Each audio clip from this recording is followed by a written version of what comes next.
साथियों, आज की कहानी है किसान के नालायक बेटे। तो चलिए शुरू करते हैं। एक गांव में बंशीधर नाम का एक किसान अपने परिवार के साथ रहता था। उसके परिवार में उसके दो बेटे राम और श्याम थे। बंशीधर बहुत मेहनत करता था, लेकिन उसके दोनों बेटे बहुत ही आलसी और नालायक थे। बंशीधर अपने बेटों की इन्हीं आदतों से वह बहुत परेशान रहता था। एक दिन उसने अपनी पत्नी सुधा से कहा, हमारे दोनों बेटे घर में पड़े रहते हैं, क्या ये कभी कोई काम धंधा करेंगे या नहीं? सुधा ने दुखी होते हुए कहा, आप काम की बात कर रहे हो, ये तो खाने के अलावा उठकर बैठते भी नहीं हैं, दिन भर बिस्तर पर लेटकर सोते रहते हैं। बंशीधर सुबह तड़के ही खेत पर जाने के लिए निकल जाता था। एक दिन उसने सोचा, क्यों ना मैं बीमारी का बहाना बनाकर घर पर रुककर अपने बेटों को खेत पर भेजूं। यह सोचकर उसने पेट दर्द का बहाना किया और अपने दोनों बेटों से कहा, बेटा, आज मेरी तबीयत ठीक नहीं है और खेतों में कटाई करना बहुत जरूरी है। तुम दोनों आज खेत पर जाकर कटाई का काम करो। यह सुनकर राम ने कहा, पिताजी आप चिंता न करें, हम दोनों अभी जाकर कटाई शुरू कर देते हैं। बंशीधर बहुत खुश हुआ। उसने जल्दी से अपने बेटों को काम समझाकर खेत पर भेज दिया। उनके जाने के बाद बंशीधर ने अपनी पत्नी सुधा से कहा, तुम तो बेकार ही इन्हें आलसी कहती रहती हो। देखो, आज मेरे दोनों बेटे जाकर खेत काटेंगे और मेहनत करेंगे। यह सुनकर सुधा हंसने लगी। फिर उसने अपनी हंसी को रोककर कहा, आपसे ज्यादा मैं अपने बेटों को जानती हूं। आप कल जाकर देखना, वे दोनों एक तिनका भी नहीं काटेंगे। यह सुनकर बंशीधर बोला, चलो कल पता लग जाएगा, वे दोनों आलसी हैं या मेहनती। शाम को दोनों बेटे वापस आ जाते हैं। बंशीधर उनसे पूछता है, बेटा खेत पर कितना काम हुआ? इस बार श्याम जवाब देता है, पिताजी आप तो बेकार में परेशान हो रहे थे, हमने तो एक ही दिन में पूरा खेत साफ कर दिया।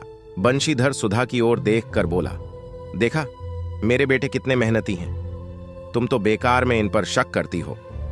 इस पर सुधा बोली, मैं तो आंखों देखी पर विश्वास करूंगी। अगले दिन बंशीधर खेत पर पहुंच जाता है। उसका पूरा खेत कट चुका था। वह बहुत खुश हुआ। उसने अपने दोनों बेटों से कहा, तुमने बहुत अच्छा काम किया है, लेकिन तुमने एक ही दिन में इतना काम कैसे कर लिया? इसमें तो कम से कम 10 दिन लगते। तभी राम बोला, पिताजी हमने आसपास के गांव वालों को बुलाया और कहा, इस पूरे खेत को एक दिन में काट दो। उन्होंने पूरा खेत एक दिन में काट दिया। हम तो वहां पेड़ के नीचे सो गए थे। बंशीधर बोला, क्या? और फसल का क्या हुआ? तभी श्याम बोला, जिस गांव वालों से जितनी फसल काटी गई वो उतनी ले गया। यहां तक कि कुछ गांव वालों ने तो फसल का गट्ठर घर रखकर दोबारा फसल काटने आ गए। देखते ही देखते पूरा खेत कट गया। यह सुनकर बंशीधर अपना सर पकड़कर बैठ गया और बोला, हे भगवान, तुम दोनों ने पूरे साल की मेहनत एक दिन में मिट्टी में मिला दी। इससे तो तुम दोनों घर पर ही रहते। यह देखकर सुधा बोली, अब हम पूरे साल अपना पालन पोषण कैसे करेंगे? इन मूर्खों ने तो हमें कहीं का नहीं छोड़ा। बंशीधर को कुछ समझ नहीं आ रहा था कि क्या करे। वह निराश होकर घर आ गया। राम ने घर आकर कहा, पिताजी आपने खेत काटने के लिए कहा था, आपने यह नहीं कहा था कि फसल को घर लाना है। वैसे भी हम लोग इतनी मेहनत नहीं कर सकते। अगले दिन बंशीधर ने कहा, तुम दोनों को यह घर छोड़कर जाना होगा। मैं तुम्हारा बोझ अब नहीं उठा सकता। मैं और मेरी पत्नी किसी तरह गुजर बसर कर लेंगे। चलो निकलो यहां से।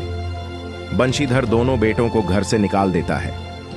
दोनों पूरे दिन भूखे प्यासे गांव में भटकते रहते हैं। शाम तक उनका भूख से बुरा हाल हो जाता है। किसी तरह वे एक पेड़ के नीचे रात काटते हैं। अगले दिन वे दोनों एक बनिए के खेत पर पहुंच जाते हैं। राम बनिए से कहता है, सेठ जी हमें कुछ खाने को दे दीजिए, बदले में आप जो भी काम कहेंगे हम कर देंगे। सेठ उन दोनों को खाना खिला देता है, बदले में पूरे दिन उनसे मजदूरी करवाता है। शाम को दोनों उसी पेड़ के नीचे आ जाते हैं। राम श्याम से कहता है, अगर हमने अपने माता पिता का साथ दिया होता तो आज हमें यह सब नहीं देखना पड़ता और हमारे कारण हमारे माता पिता भी भूखे मर रहे होंगे। तभी श्याम कहता है, हाँ भाई, तू ठीक कहता है। चल, हम दिन में सेठ के खेतों में मजदूरी करेंगे और रात को अपने खेतों पर काम करेंगे। कड़ी मेहनत करके फसल उगाएंगे। दोनों भाई दिन रात मेहनत में जुट जाते हैं। इधर बंशीधर भी एक सेठ की दुकान पर नौकरी कर लेता है और कम तनख्वाह में किसी तरह अपनी गुजर बसर कर रहा था। इसी बीच गांव में एक प्रतियोगिता होती है जिसमें सबसे अच्छी फसल के लिए इनाम दिया जाना था। बंशीधर भी प्रतियोगिता देखने पहुंच जाता है। जब इनाम की घोषणा होती है तो पहला पुरस्कार बंशीधर को ही मिलता है। यह देखकर वह कहता है, आपसे कोई गलती हुई है, मेरी फसल तो पहले ही बर्बाद हो चुकी है। तभी गांव का जमींदार कहता है, मुरली भाई, यह कमाल तुम्हारे दोनों बेटों ने किया है। इन दोनों ने रात दिन मेहनत करके बहुत कम समय में फसल उगाकर नया रिकॉर्ड बनाया है। तभी उसके सामने उसके दोनों बेटे खड़े हो जाते हैं। राम और श्याम उसके पैर पकड़ लेते हैं। पिताजी, हमें माफ कर दीजिए, हमें अपनी गलती का एहसास घर से निकलते ही हो गया था, इसलिए हमने मेहनत करके यह फसल उगाई है।